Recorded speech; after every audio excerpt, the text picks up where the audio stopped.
burned the heart of the variety and efficiency of the and great because it is, it has to be done, because otherwise, this happens.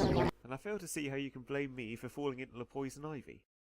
On January the 3rd, 2003, I had the ill fortune to be the most featureless individual on a tram journey from one section of Sheffield to another, making me the inevitable narrator for this tale of woe.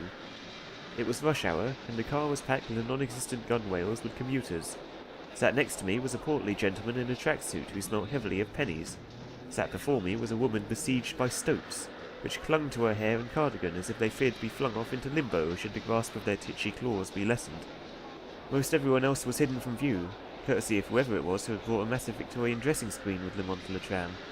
I heard one poor soul suffering from one of the obligatory winter plagues, judging by the incessant wheezes and sneezes he parted with, and two other people were discussing a most sinister plan to steal Portugal itself, hide it in a cupboard and sell it to the BBC.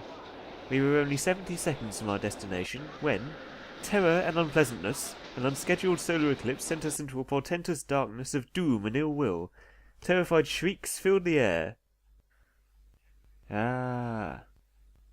And when the sun had come back again, we discovered, to our horror, that our car had become detached from its fellows and deposited in a lake.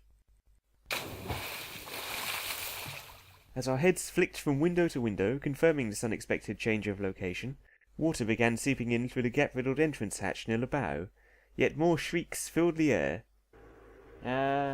We're gonna drown. And then started several minutes of confusion and tumbling, as the displaced commuters began breaking windows and attempting to prise open the metal roof with their bare fingernails in a desperate bid to escape before the car was dragged to the bottom of this body of water and everyone drowned.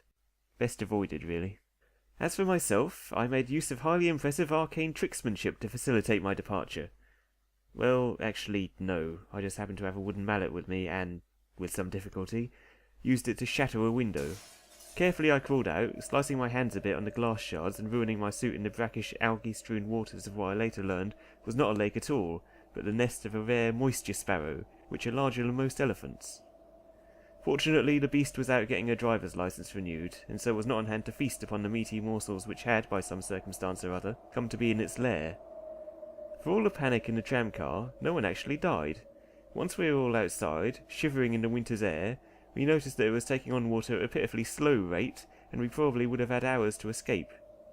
So, frozen, muddied, and slightly embarrassed, we traipsed through the surrounding woodlands in the hope of finding civilization. Instead, somewhat tragically, we blundered across the abode of the tornado weasel. Riddles he demanded as toll for safe passage, and failure to answer resulted in a surprisingly painful kick to the shins and the placement of an unremovable dunce cap atop the sconce. We lined up in a long line and were each given our riddle. Most people got their riddles wrong, or made the mistake of trying to flee, only to be chased down by the spry riddles weasel. When it came to my turn, he asked the following. 17 legions couldn't seize by force what I, through fiendish cunning, have seized. What have I seized? I don't think I was being facetious when I explained that his riddle was intolerably devoid of context and thus unintelligible. He, however, proved rather adverse to constructive criticism and, perhaps predictably, I now have a dunce cap magically welded to my mazzard. Here ends my tale of woe.